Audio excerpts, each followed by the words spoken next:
Hi, everyone. I'm Dr. John White, WebMD's Chief Medical Officer and host of the Spotlight On series from WebMD's Health Discovered podcast. For this special two-part episode, you'll hear up close and personal journeys about being diagnosed with a rare type of cancer, multiple myeloma. I started in myeloma nearly 25 years ago, and at that time, the average expectation of life in someone with myeloma was maybe 1 to 2 years. But even just in this last 10 to 12 years, we have doubled, if not tripled, the average survival of patients. I saw a new patient this week, and we had this conversation that based on what we've done over the last decade, my expectation is that patient's going to live more than 10 years. Listen to Health Discovered on the iHeartRadio app or wherever you get your podcasts.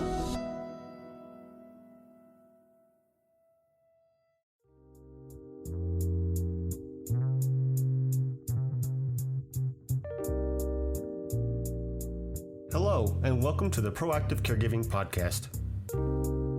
As a CPA with over 20 years as an industry accountant, Jessica stepped away from the corporate world to become a full-time caregiver for her mother. Having learned invaluable lessons along the way, she is now here to share those with you and to invite you to join her on this caregiver's journey. Here is your host, Jessica Cannon.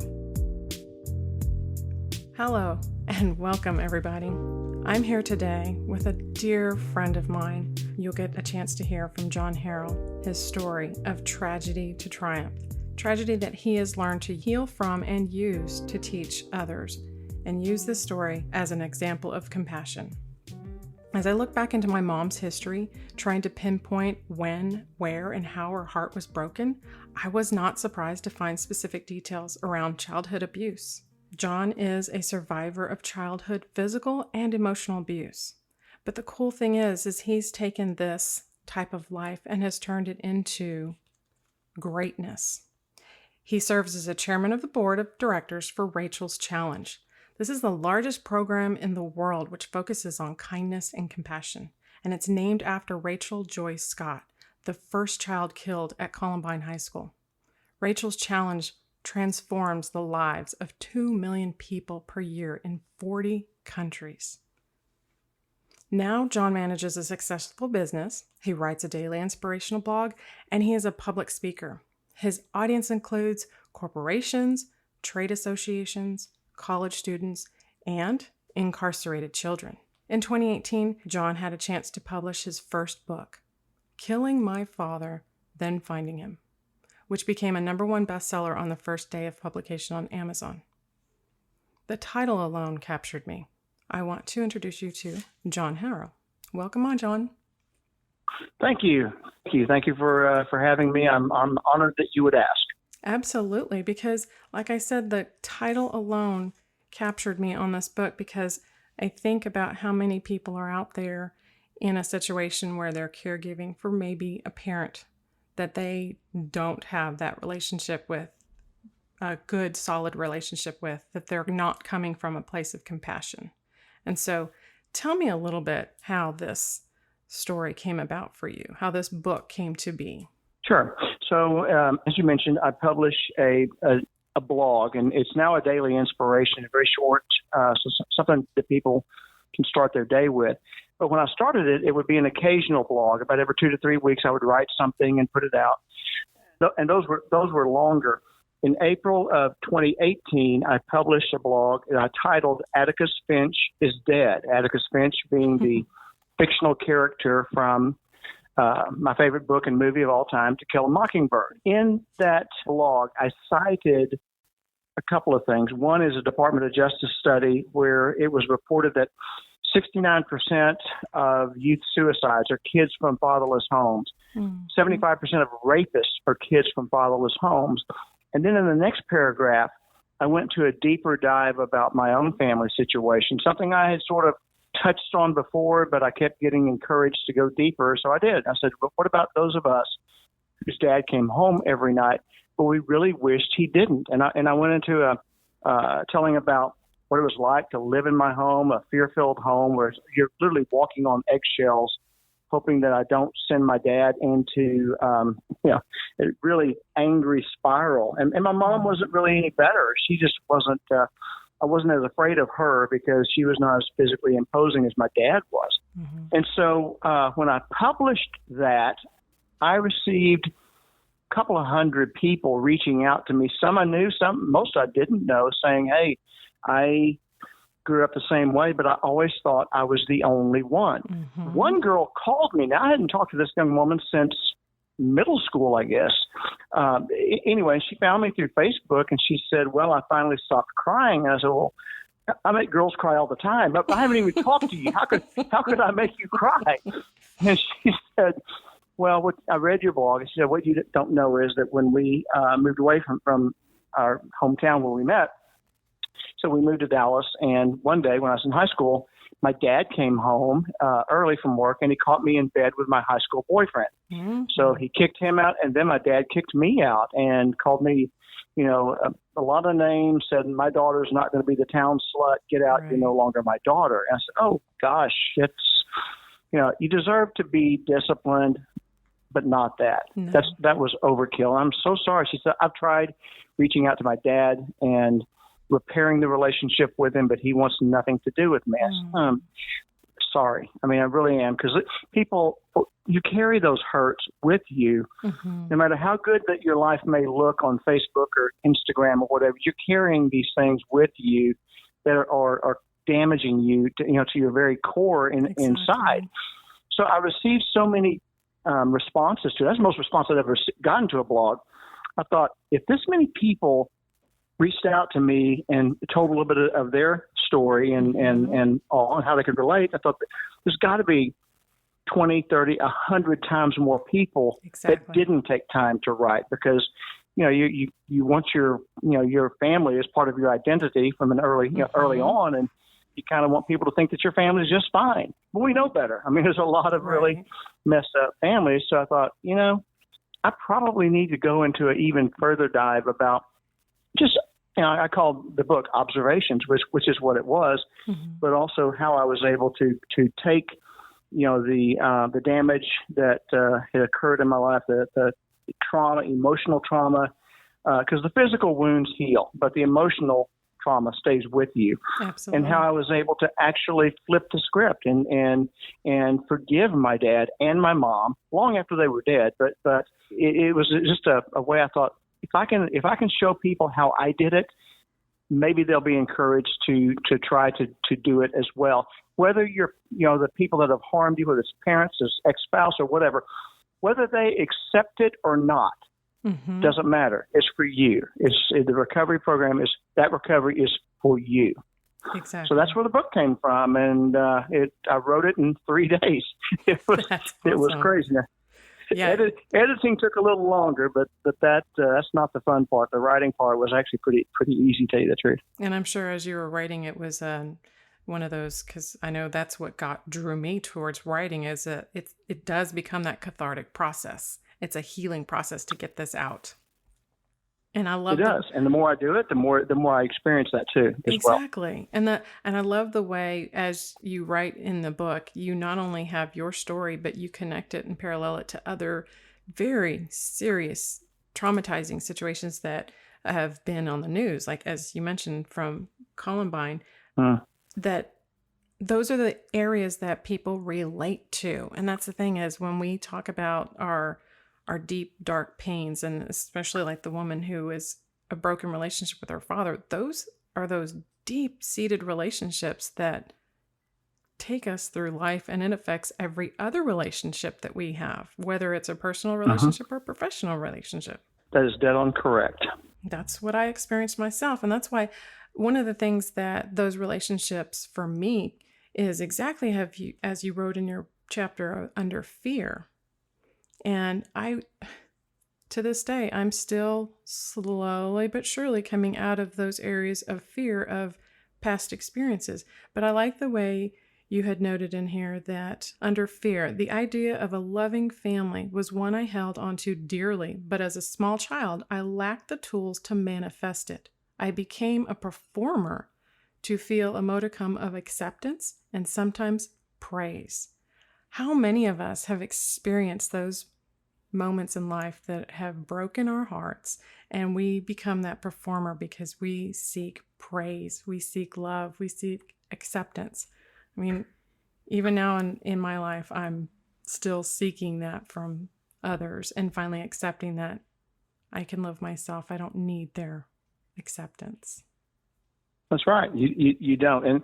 And there's a lot of good that has come out of my background. Really, there is. I mean, number one, you've been around me. I have a lightning quick wit. Yes. And that came from, when you're a kid and people start asking you questions that are personal things, like, tell me, I'd be like, after a football game or something, like, where's your parents? Like, and I developed this wit, which is simply a coping mechanism. It deflects people, gets them off the subject, and then you can move on. And Exactly. I became a master at it. So, luckily, fortunately, I didn't lose that. One of my, and I talk about being going through psychotherapy, and I still see the same therapist about 2 or 3 times a year just to kind of check in. But I open up about that because I want to encourage people to do it. There's nothing wrong with you to go seek psychotherapy. In fact, it's actually a brave step to take.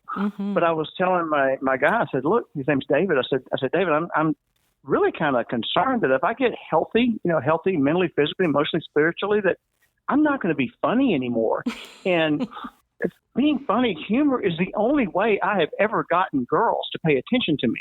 Okay, because I'm not Brad Pitt. I'm not unattractive, but it's like humor and intelligence are that's all I got, and mostly it's just humor. The other good thing, another really good thing, and what gives me the greatest joy in my life is talking to kids. And I just go in and tell my story. Yes, I speak to incarcerated kids. No, they're not in jail cells, but they're in detention centers, and their days are planned, scripted. They don't have free reign to get up and go walk outside on a beautiful spring day and experience that. But the fact that I tell my story about what it was like growing up in my house, and I know that a lot of these kids come from really messed up families, right, and they've done some really bad stuff to get put into the detention center. But they're just, you look in their eyes and they're just kids. I know. They're just young kids. Most of them are 12, 13, 14 years old, and they're scared to death. And so I just go in and tell my story and let my guard completely down. And within 2 to 3 minutes of me talking to these kids, all of the age difference and the skin color difference, it all just melts away, and they see me as one of them. I become relatable to them. And it truly, and that would not have manifested if I had grown up in that happy, normal family that I craved so much as a child. Now, there's no way I could fast forward and see today what I get to do and the privilege that is, and how much, again, inner joy I get from it. I couldn't fast forward and see that. Right. I was just an angry, really angry teenager that was, wishing for any other existence than what I had. I think I was always that angry child as well. And it wasn't until I'm now later in life as an adult that I'm able to appreciate the upbringing and the character that it helps you build. But in the moment when you're young and in those traumatizing issues and moments trying to live through them, as a youth, those circumstances, the hope is sucked out of you faster than you can even realize what just happened. And those negative scripts get set in so quickly. And even more recently, I just had someone point out to me probably like last month talking, and I'm not opposed to stepping into any form of therapy or support groups. I absolutely love them and think they help people, but some people are opposed to stepping in because they're afraid to show their wounds. And that hope, it's, finding it there, it started when they pointed out to me, I'm hearing a negative script. And I didn't even realize, I keep saying these things over and over and over. No wonder it is a negative script. But as an adult, I now have the tools to be able to correct that script and rewrite it. But as a child and our young youth that get misguided and misdirected so quickly, they don't have that. So they need someone like you to step in and say, you're not the only one. Yeah. And it's, again, I can't even put into words what an experience it is. A year ago, in July of 2019, I was the morning keynote speaker for a church camp, right? Mm-hmm. It was a 3-day, 2-night thing where these kids were bussed in from all over Texas to Austin. And it was 400 to 450 black kids. Mm-hmm. And the adult supervisors and counselors, they were in there too. So I was in a crowd of probably about 550 black people in a church. And I mean, that was so much fun because I had the same experience. Literally, I was had the same experience of being relatable to these kids. And, I don't know if you've ever been in a black church or not, but you get a lot of, oh, praise the Lord and amen. And I was getting that from the adults and the kids, but you know that, and it's not me. I'm grateful that God put me in this position to be able to go do that. But you know that you're reaching kids when they start asking you questions. Exactly. And they'll ask you really personal stuff. But I think it's wonderful because it means that it's something that's important to them. And if it's helpful to them, then I'm in a spot to do that perhaps. Yes, and he absolutely placed you in that position. And I know that just because in your book you actually point out, though, that you had to forgive God as well. And now they get to see what that looks like even more. I was holding a grudge against him. Mm-hmm. And,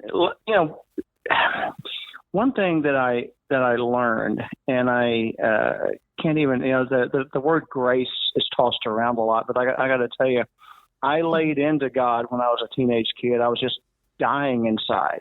Now, you see me on the outside, and nobody would know anything was wrong because I was an athlete. I acted in the school plays. I sang in the choir, and being an athlete and singing in the choir really didn't go too well together. But I didn't care because I enjoyed it, right? Mm-hmm. But it was an emotional release which allowed me to get some of this out.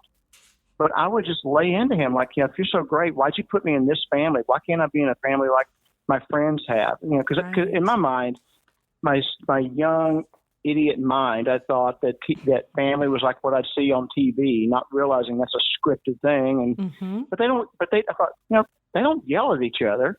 They don't have tension at the dinner table. They aren't forced to smile. They aren't told, that they're worthless and not worth a damn, which is what my parents would tell me. I thought there's got to be based on something that's more normal. But the title, which I do love the title. I got to tell you, I'll tell you the story about how I came up with it. Mm-hmm. But killing my father is a metaphor for killing the negative thoughts that were planted firmly in my mind from my dad and my mom both. I said father because as a man, I more relate to the father, right? To the dad. And then finding him was the spiritual piece in the book where I found the true character of who God is. And I realized that when I was dying inside as a young person, he was weeping right along with me. Mm-hmm. He wasn't, and thank goodness he doesn't hold a grudge because I laid into him pretty hard. What I also learned, Jessica, is that he can take a punch. Mm-hmm. He's not like a human. He doesn't hold a grudge against me. I'm getting teary-eyed just talking about this, but he doesn't hold a grudge against me because I poured my heart out to him. And now I realize he was hurting too. Exactly. He didn't take it out on me or punish me, and I was a little nervous that he might, of course, because you're going, okay, if he's God, he can turn me into a vapor in a split second, but he didn't.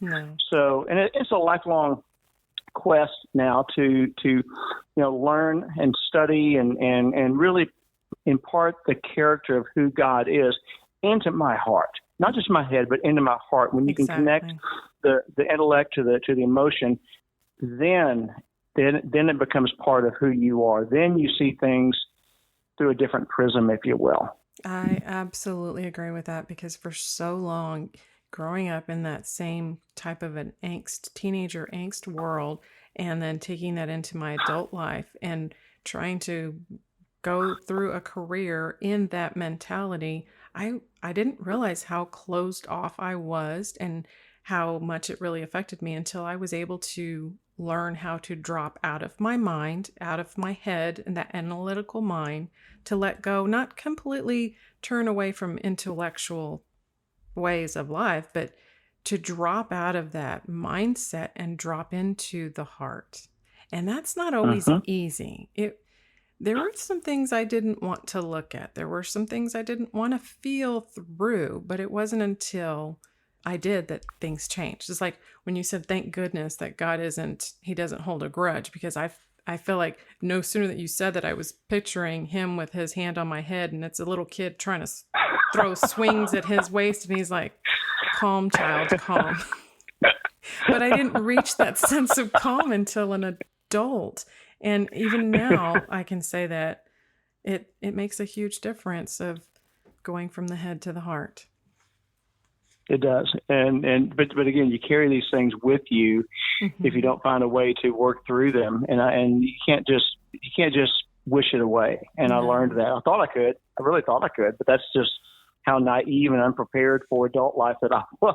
Yeah, and we can't wish that kind of stuff away. And it's not going to go away, because those are the things that we don't know in the moment that he's deliberately instilling these things inside of us to help build resilience and strength along the way. And it takes that going through the darkness, the dark night of the soul, to go from one side and make it through to the other side.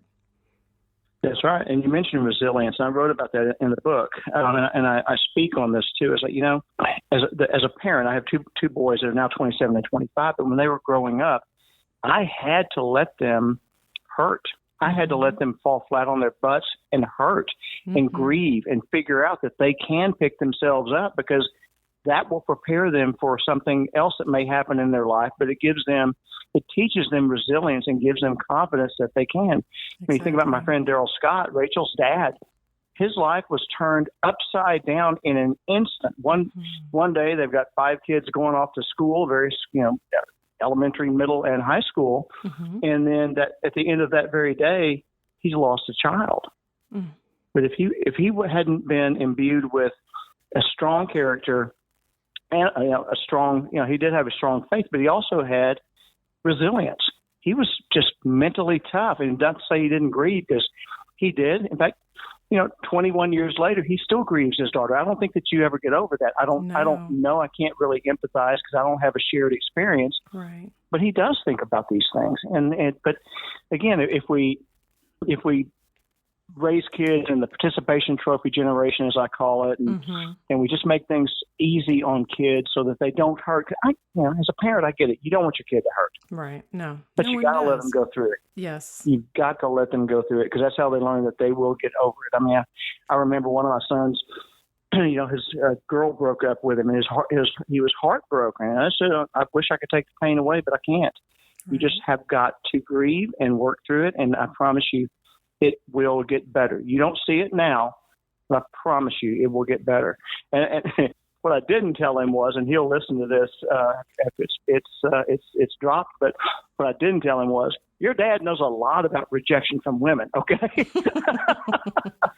I've had my share and 10 other people's shares as well, but you just pick yourself up, dust yourself off, and go try again, right? Yep, try again. That's why it's a saying. Yes.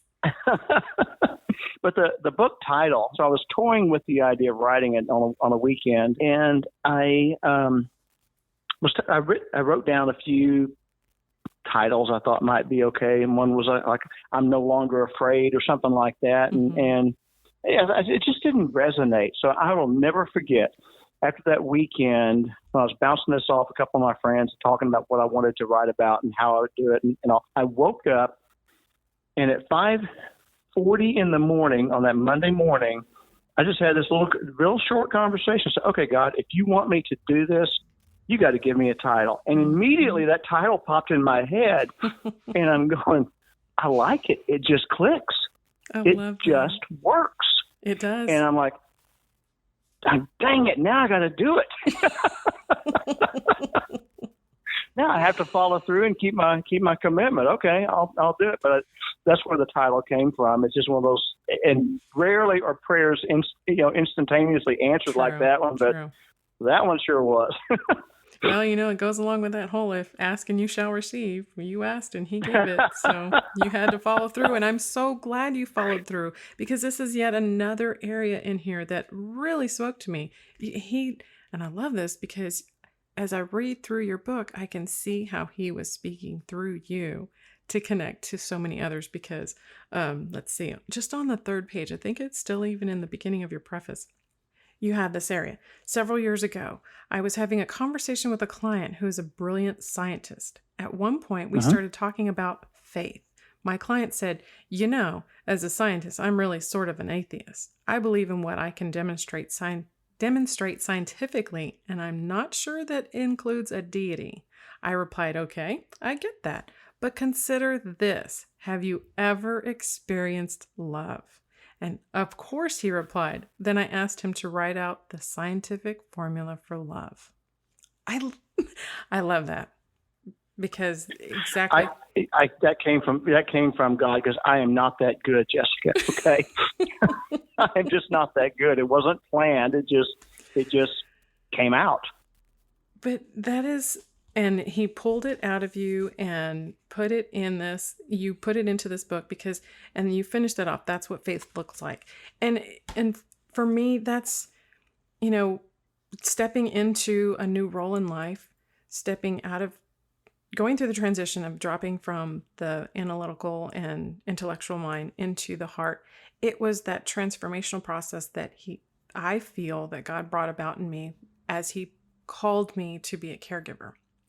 But then looking at your story and thinking through this, it just made me wonder how many people are out there that are going through these moments. And yes, we do have to experience these moments. I don't think there's one person out in this whole entire world that ever lived a life without any problems or issues or strife of any kind.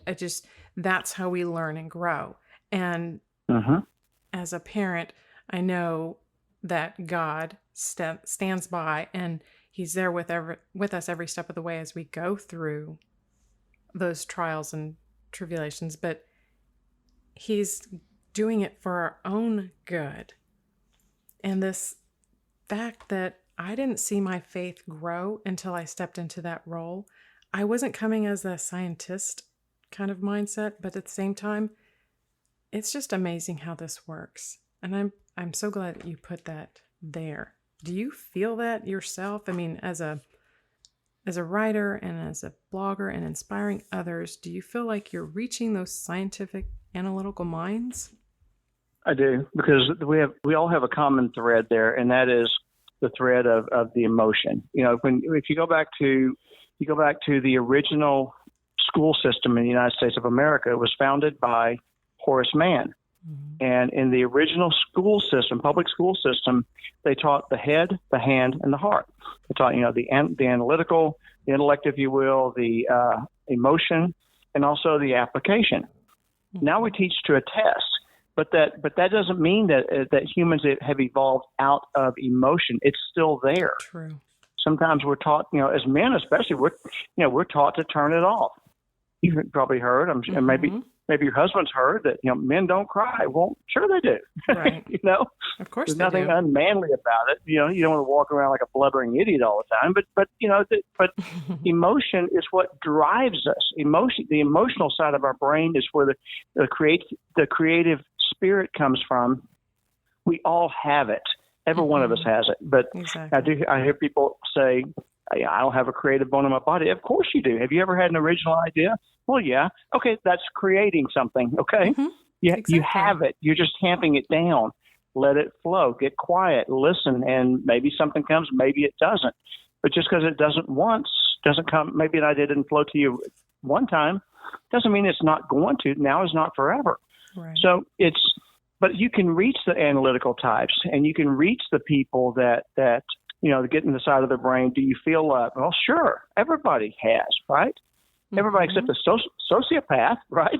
But they have it. So you can get into that part of their psychological and physiological makeup, and you can connect with them. Connection is a word you hear me use a lot.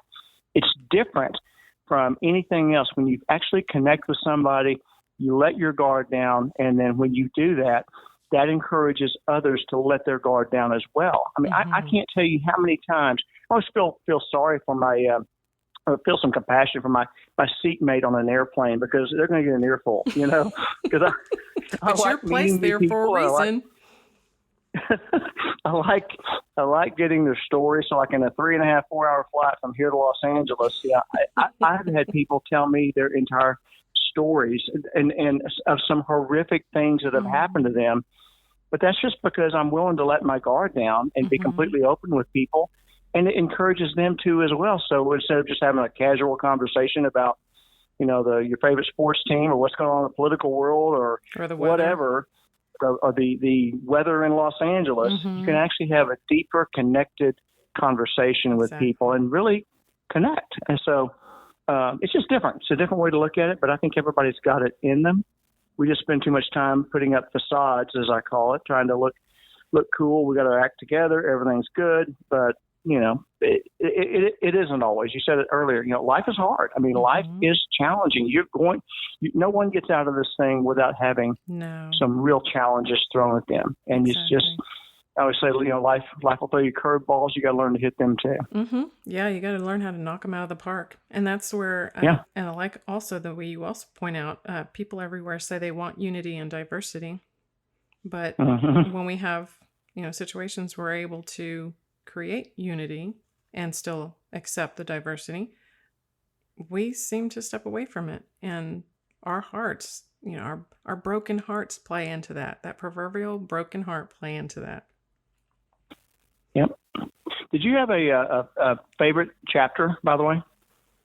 I loved the fear, because that seems to be the theme for me currently. That seems to be the theme in my life, where I'm overcoming my own personal childhood and adolescence fears that have held me back in life. And I did the similar thing like you. I felt like I started to receive calling from God of what he wanted me to do. And those voices started to come through, and the heart started to kind of come into it and started pulling me in a certain direction. But then I kept going back to that comfort zone. For me, that comfort zone included hanging on to the identity of who I was and the identity that I thought I had because of my life experiences, and having to learn that those times in my life and what I identified with were not who I am. And so accepting and understanding that fear and where it came from and why it was so deep seated and how to let it go. That's where the windows of my mind finally started to open up, and fresh air's coming in, and letting go of all the old and the past and being able to live in the moment. So the chapter of fear really spoke to me. And that's great. I That's great. actually went in fact, one of the other things, because I started going through and I was like, yep, I get that. Yep, I get that. I can totally relate to that. Because you also, and I marked down, you had to put at 5, I took on the job of keeping the house clean. I vacuumed, dusted, and did laundry, took out the trash, and any other job I noticed needed attention. I loved the short-lived praise I received, but imagine my confusion when my dad remained the same guy. That is something I totally lived. I felt like I was growing up as Cinderella. I had to clean in the house and do the chores, which, yes, we want our kids to have chores. We want them to, that's another way for them to learn their values and morals and being part of a family and all what it means. But at the same time, that moment of not being able to go out and do what my friends were doing and being part of the in crowd and being acknowledged and accepted as the cool person I thought I could be, that I wanted to be. And then seeing that no matter what I did at home, it didn't make any difference. They were still just expecting the same thing day after day after day. I don't know, it just gave me that, the idea that that's what started to drop that seed in, that I'm not enough. And I know a lot of women get stuck in that I'm not enough area. And that's why when I read through that, I was like, oh, wow, it is powerful to hear it, not only coming from someone else, but from a man that experienced the same thing or similar things and had that same amount of fear. And it's almost a freeing feeling when I realize, and I think other people and even the teenagers you speak to, that they have that moment. I'm not alone. I'm not the only one. Yeah. So again, I couldn't have seen it at the time, but all this stuff goes into making me who I am, and I have the ability to go out and share that story, and I do it readily. I love any opportunity I have to talk to young people. I love doing it. College kids, elementary school kids, you name it. Because I can always find a way to connect with them. Always. Mm-hmm. And it's interesting too, because the first few visions that the Holy Spirit started to put on my mind was me speaking in front of high school students. And I thought, there is no way in the world. There is no way, because they don't want to hear my story. My story is not going to impact them the way it impacted me. And out of fear, I talked myself out of it. But here it is. And this was like maybe 4 or 5 years ago. And now here it is that I finally have learned to shed that fear and go in the direction and just take that leap of faith. But it takes finding people like you and putting them in my path and seeing how you lived your life and how you overcame your troubles and your trials. Good, because I encourage you to revisit that one. You know, the self-talk, which I wrote something about recently about self-talk. You know, you've got to be careful what you say to yourself, because you're talking to yourself all the time. Exactly. And Jessica, there's two voices competing for our attention all day long. All of us are the same in that respect. Yep. Two voices. One's good and one's not good. Exactly. Don't listen to the one that's not good. And, you know, just listen to the one that is encouraging. It's nudging. It's prodding you. It's maybe even pushing you a little bit, convicting you to go where you're wanting to go. And going to talk to high school kids, yeah, they'll relate to your story. They will completely, because they're living it. You know, we are unique, but we're not all that unique in our experiences. And so, but the value that you bring is going to be evidenced by the responses that you get from young people. And there's nothing more gratifying than making an impact on a young person that you just met for a few minutes, you know? I believe it. I feel it now. And not only because it's like when as you become a teacher and you step into that role, not only are you getting better as you teach, they're teaching you in return. You're understanding. That's right. So, and then the second chapter that I loved was the chapter on forgiveness, because I agree, forgiveness is hard. And I can say time and time again, I've been in so many different scenarios that I have said, I forgive them, because I know it's not good for me. It's not good for my heart, and I need to move on. But it never fails. The forgiveness is not in that moment. It's a word. It's not felt through and through until much later. Yeah, in fact, with some people that I need to forgive, maybe in the moment, sometimes I use a different F word, which I won't use here. But yes, it's not automatic. I mean, it took actively, you know, and I write about this, actively practicing gratitude. I've always been upbeat. I've always been thankful for stuff, but actively practicing gratitude, really focusing on what you are grateful for in the moment, and really experiencing that at your deepest levels, that does change the biochemistry in your brain. And it allowed me to see my parents for who they truly were, flaws and all, and was able to be understanding and compassionate toward them, and was able to forgive them for their, you know, shortcomings or their inability to parent. I mean, they really weren't even good as a married couple. But, you know, we don't get to choose who our parents are. Nope. God chooses that, and He has a reason for it. So, but even beyond that, you know, you can't even connect the spiritual part of the equation until you really get your head around it. But again, I encourage people to write 3 things down in the morning. Just write them down. If it's something new, you write 3 things down that you're grateful for, and think about them during the day. And I do this with you know, kids. I say, look, practicing gratitude. And I get that you cannot even get up and walk outside on your own because you're in a lockdown. But think of it like this. You can take a deep breath of fresh air, and it's not going to poison you. We take it for granted. Air is plentiful. It's free. But if you're an infant child in Syria and your leader has just gas bombed you, every breath you take is setting your lungs on fire. You want to die.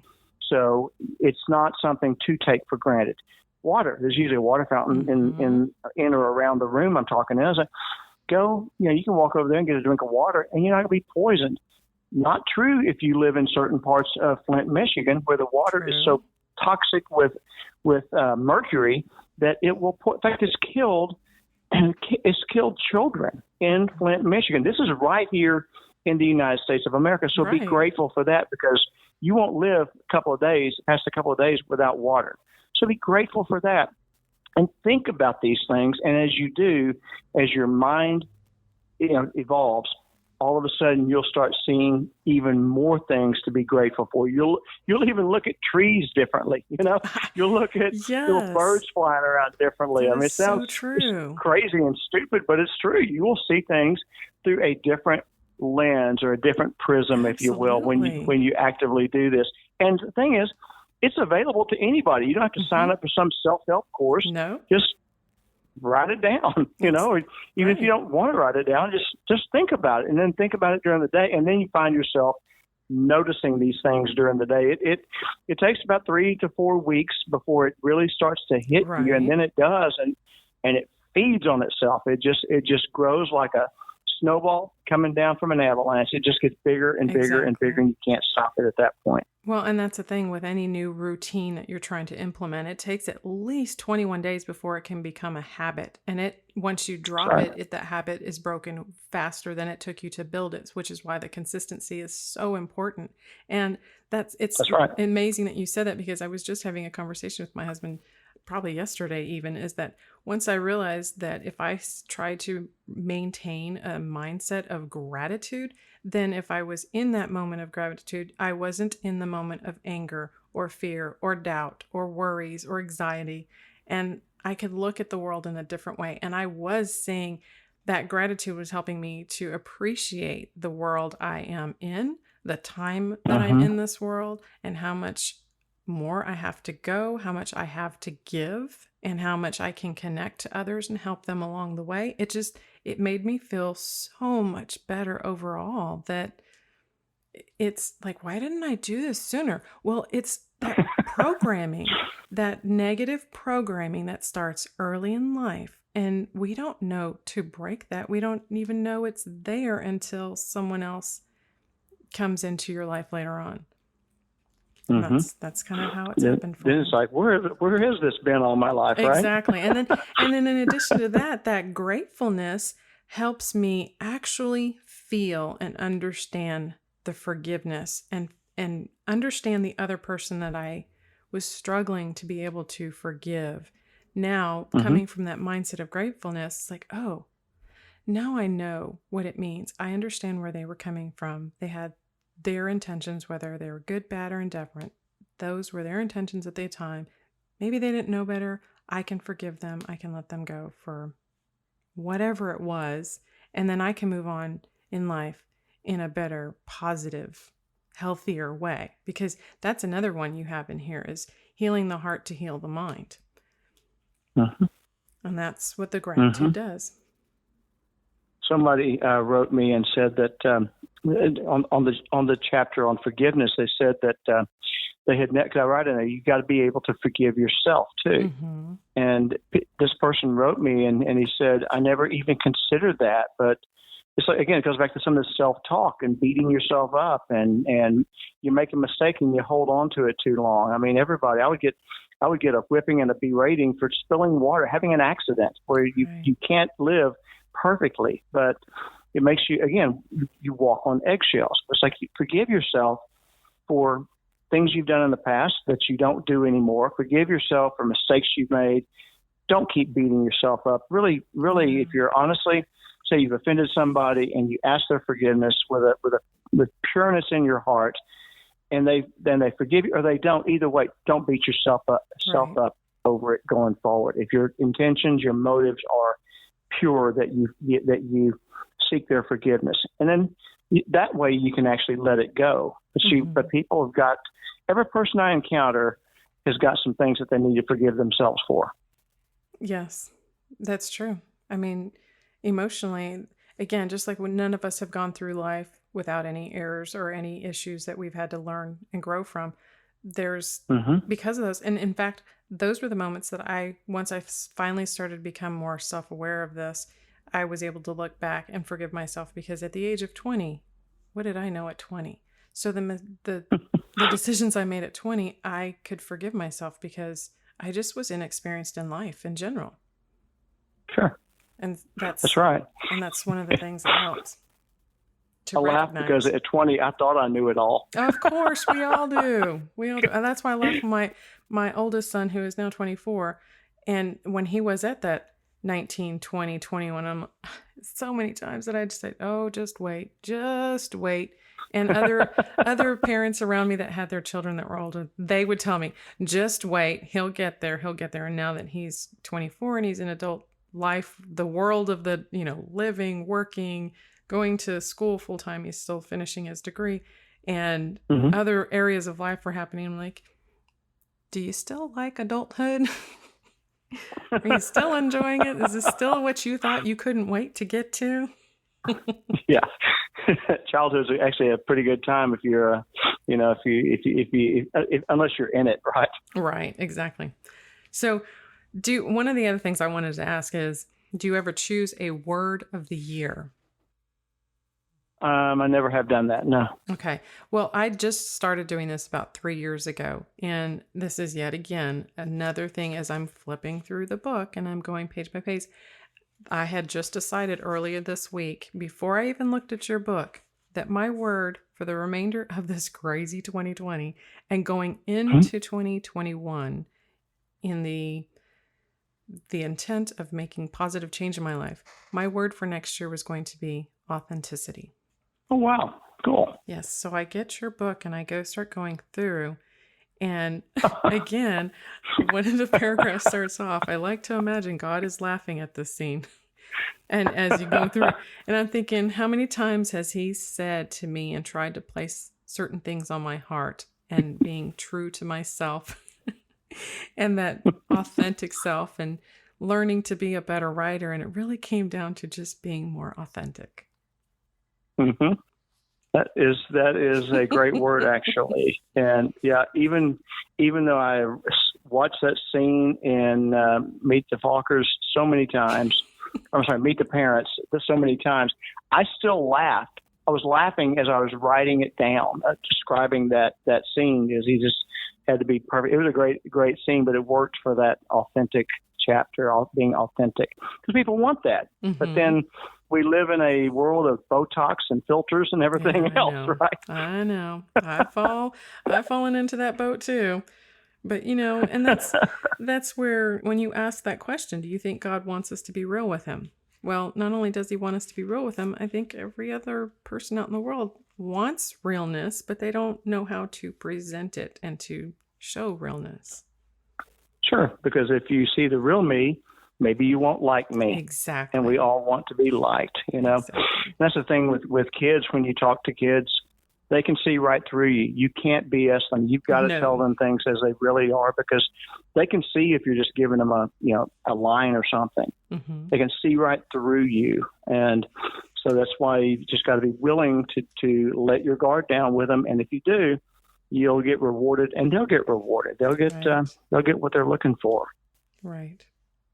So what are your next plans with this book? Are you continuing to speak to children as every opportunity you get? I am now, because of coronavirus. I'm not able to go to the facilities because of the the lockdown and all, and they're having to manage it differently. But we'll get we will get through that. We just will. Mm-hmm. And so I'm always looking for opportunities, but most of them are going to be virtual right now. And I don't necessarily like that as much, because it's just, I don't know, being in front of a live audience, just, I'm a performer. It just feeds me, right? And this will pass, and I'll be back out there. So in the interim, I just write the daily inspiration. I record videos every week and put them out on Facebook, Twitter, Instagram, and probably a few more places I can't think of, and just continue to create. I've got other creative ideas I'm working on, and I got some time now because I'm working from home like the rest of the free world. Right. You know? Right. And while the others are working from home, how can they find your book? Where do they need to go to find your book? Sure. It is on Amazon.com, Kindle and paperback both. It is there, and I encourage people. There's an email address in the back of the book. If they read it, they like it, don't like it, whatever. Send me some feedback, because I love hearing from readers, and it's still selling well, and I still get probably an email maybe every couple of weeks or so. It's tapered off some, but I still hear from people, and I've got, I think, 18 reviews, all 5 stars. I'm proud of that. You know, it's like that's and I hate to say it this way, but that's validation that it really does. Yes, it does what I intended it for it to do, and helps people. So I know I'm very grateful for that. Yeah, as a writer, no matter how confident you ever get to be, we still want the validation. So that's awesome. It's true. And the funny thing is, like with my Facebook, I'm on Facebook almost daily with either something inspirational or something funny. I love to make people laugh. So I'll put something up, but I never really count the likes. That's not important to me. It's a way to create something that can either inspire or, again, give you a moment to laugh at something, me and my silliness. But I don't care if I get 2 likes or 200. It's not. I don't need that kind of validation, which I feel like that's personal growth for me. Okay. Me too. When I first started, it was like I would put something out there and I expected to see a like right away, especially from all the beyond family and friends. And even when I didn't see that, I thought, you know what, it's okay, because I know the one person who liked it, or the one person who sees it that needs to see it, it's there for them, and not have to worry, work right for the one and not worry about the many. So what is the name of exactly right. What is the name of your blog? How can they find your blog? Sure. It is www.seeking-grace.com. SEEKING-GRACE.com. And I also have a website. It's John Harrell Author, 2 R's, 2 L's, johnharrellauthor.com. And so the blog is loaded on there every day automatically for me. Nice. There's some videos I've done from anything from CBS New York to right here in We Are Austin a couple of years ago, and all. So those are on there, and contact info as well. And I love to hear from people. I really do. I always tell people, if you write me, I will get back to you. It may take me a week or two, but I will answer every email and every phone call. So. That's awesome. And thank you for doing that, because you definitely have become a lifeline for many. Well, I try. I really do try. And that's all we can do. And I enjoy doing it. So as long as I've got a breath in me, I'll keep going. When that individual person says their hopes and dreams are smashed, and they have this I can't mentality, or I can't, and then fill in the blank, whatever it is, then I encourage the readers, and I encourage the listeners out there to get this book. And it is telling you, if you're one that says, I don't read a lot, it is a short read. It is a nice book that you can get to the point. And he hits a lot of serious matters, and he gets directly to the point. So thank you. And I did keep it short on purpose. I kept it short because I really want men to read it too. Yeah. So it encourages people to pick it up, and you can get through it. It'll take probably an hour or so. It's just designed, it's observations, but designed to make you think without any judgment at all. I wrote from no judgmental standpoint in any chapter. I even have a chapter on judgment. That's one of my favorite chapters in there. Well, and that is yet another area that I've had to learn as in stepping into the caregiving role, is to come from that place of compassion and not so much judgment. And lo and behold, that's anger starts to kind of melt away when I can come out of that judgmental mindset as well. So you have so much in this book, this very compact book. You have so much information in there that has been so beneficial for me. Thank you so much for coming on today and sharing it with us. Well, thank you. I feel honored that you asked me to do it, and I again, I hope this has been helpful to your listeners and encourage them. If they do read the book, reach out to me. I'd love to hear from them. Definitely. So there you go, everybody. My friend John Harrell and his wonderful book, Killing My Father and Finding Him. I hope this gave you more food for thought. And until next time, be proactive. Take care, everybody. Thank you for joining us today. We really hope you've enjoyed this episode. To learn more about proactive caregiving and to hear other episodes of this podcast, please visit www.jessicalizelcannon.com. This podcast is produced by Cannon Light Media, LLC, www.cannonlightmedia.com. Music provided by Chris Paradise.